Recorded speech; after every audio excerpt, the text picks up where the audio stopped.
Chers élèves, bonjour.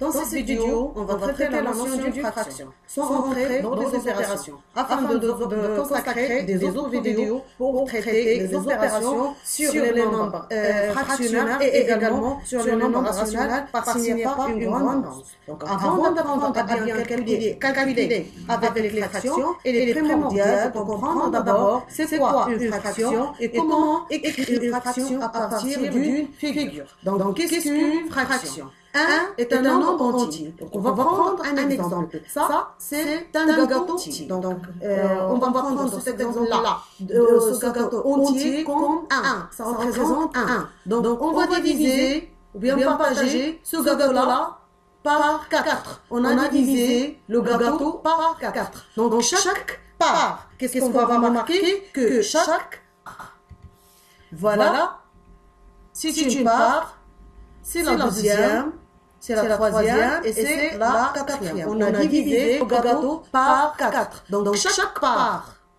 de ce gâteau-là est une fraction plus petite que 1. Donc chaque part est plus petite que 1. On a la somme des 4 parts qui forment le gâteau tout entier, donc qui forment le 1. Donc, une fraction est le résultat du partage d'une unité en parts égales. C'est l'unité, le gâteau entier, on a partagé, on a divisé le gâteau entier en 4 parties égales. Donc, cette partie-là égale à ceci, égale à ceci, égale à ceci. Donc, on a partagé le gâteau en 4 parties égales. Donc, comment lire une fraction? On va prendre l'exemple précédent du gâteau. Donc, cette partie-là en rouge s'écrit,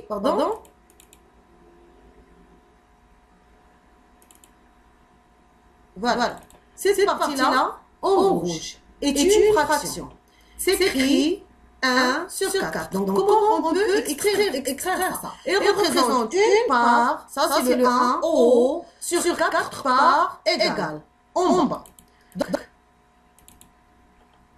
Comment lire une fraction? 1 sur 4, le chiffre du haut indique les parts colorées. Comme dans l'exemple précédent, on a une part colorée sur 4 parts. Donc l'ensemble des parts, c'est 4. On a pris juste une partie de 4 parties. Donc le chiffre du haut indique les parts colorées. Il s'appelle le numérateur. On l'appelle numérateur. Et le nombre en bas, bien le chiffre en bas, indique le nombre total des parts. Donc on a divisé le gâteau précédent en 4 parts. Donc 4 c'est le nombre total des parts égales, bien sûr. On l'appelle le dénominateur. Donc comme on a déjà dit que le premier problème affronté pour les élèves de cycle international sont les traductions. Donc le numérateur, on a et le chiffre de bas s'appelle le dénominateur en arabe, bien sûr, le maqam.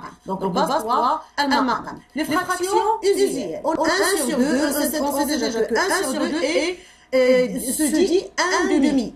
Et il représente la moitié. Donc on a pris une part de 2 parts. Donc c'est la moitié. L'arabia, 1 sur 3. C'est un tiers, il représente une part sur 3. L'arabia كذلك الثلث. 1 sur 4, il se dit, ou bien un quart, il représente une part sur 4. Un septième, c'est la même chose, ainsi de suite. Une part, un septième, il représente une part sur 7. Donc, toutes les autres fractions se disent en ajoutant IM à la fin. Donc, par exemple, 1 sur 8, ça se dit 1 huitième, 1 neuvième, etc.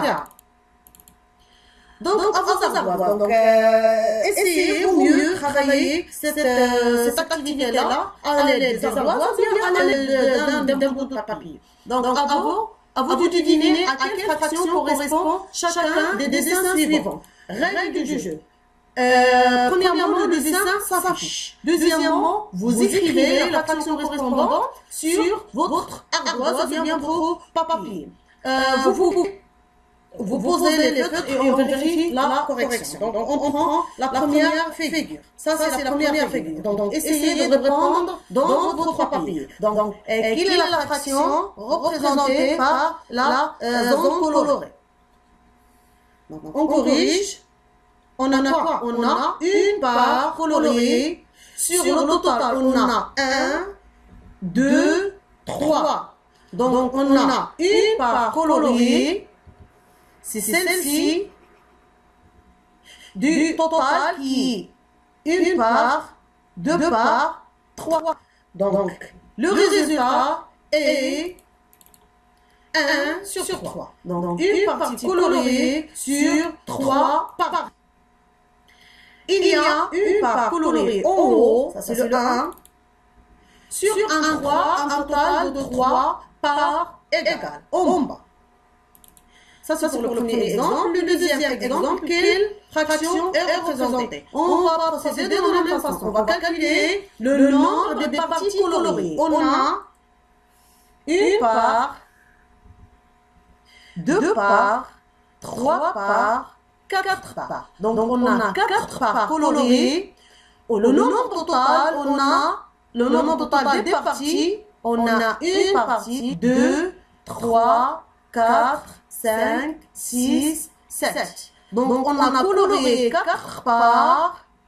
Voilà, ça c'est 4 parts d'un total de 7 parts. Donc, le résultat sera 4 sur 7. Donc, il y a 4 parts colorées en haut sur un total de 7 parts égales en bas. L'exemple suivant, on a cette figure-là. Le nombre de parties colorées, donc 2 parties colorées, sur un total de 1, 2, 3, 4, 5, 6, 7, 8. Donc on a 2 parties colorées de 8 parties. Donc le résultat sera 2 sur 8. Donc il y a 2 parts colorées en haut sur un total de 8 parts égales en bas. Je passe. Quelle fraction est représentée? De la même façon, on a 1, 2, 3. 3 parties colorées d'un total de 1. Donc, dans le total, on calcule les parties colorées et les parties non colorées. Donc, 1, 2, 3, 4, 5. Donc, 3 parties colorées sur 5 parties. Ça donne 3 sur 5. Il y a 3 parts colorées en haut sur un total de 5 parts égales en bas. Exemple suivant, on a 1, on va calculer d'abord les parties colorées. 1, 2, 3. Donc, on a 3 parties colorées. D'un total de 1, 2, 3, 4, 5, 6, 7, 8. Donc, on a 3 parties colorées d'un total de 8 parties. Donc, ça donne 3 sur 8. Il y a 3 parts colorées en haut sur un total de 8 parts égales en bas. Donc, la fraction sur une droite graduée. On peut aussi placer les fractions sur une droite graduée.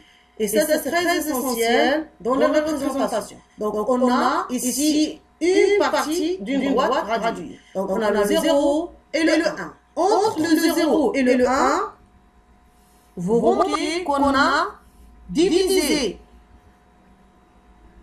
cette unité-là en 10. Donc, la première partie, 2, 3, 4, 5, 6, 7, 8, 9 et 10. Donc, on a divisé en 10 parties. Donc, si je veux parler,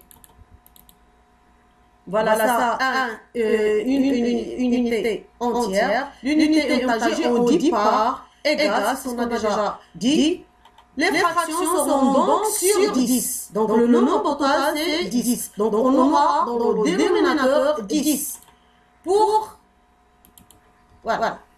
Pour cette fraction-là, on a 5 sur 10. Ça implique quoi? 5 parties. Donc, ici, on a 5 parties. 1, 2, 3, 4, 5. Sur le total, on a déjà dit qu'on a divisé l'unité en 10. Donc, c'est 5 sur 10. Ça, on peut réduire et avoir 1 sur 2. On peut réduire par 5. pour avoir 1 sur 2, qui est la moitié, à noter. Donc, ici, on a 8 parties, ici on a 5, 6, 7, 8. Donc, on a 8 parties sur 10. 8 parties, c'est un total de 10. Donc, pour cet exemple-là, qu'est-ce qu'on va remarquer? On parle toujours de l'unité. Donc, qu'est-ce qu'on a? On a ici 10 unités. 11, 12, 13. Ici, on a pris 13 unités sur un total de 10. Donc, on a dépassé le 1. Ça, c'est très essentiel. On a dépassé le 1. Donc, fraction sur une droite graduée, toujours, la fraction 13 sur 10 est plus grande que l'unité entière. C'est ce qu'on a déjà dit. Donc, 13 sur 10 est égal à 1. On va écrire 13 sur 10 fondu d'une somme. Donc, c'est 10 sur 10. On sait déjà que ces deux fractions ont un même dénominateur. Donc, pour calculer cette somme-là, on va juste additionner ou bien faire la somme des numérateurs. Donc 10 plus 3, c'est 13. Donc juste, on a écrit 13 sur 10, c'est-à-dire sous forme d'une somme. Donc 10 sur 10 est égal à 1. Ça veut dire une unité. Plus 3 sur 10. Ici, vous remarquez, si on prend par exemple cette unité-là, elle est divisée encore sur 10. Donc c'est 3. 1, 2, 3, c'est 3 sur un total de 10. Donc, c'est une unité plus 3 sur 10 unités. C'est ce qu'il y a pour cette vidéo. On se retrouve dans une autre vidéo pour parler des opérations sur les nombres fractionnaires ou bien les nombres rationnels.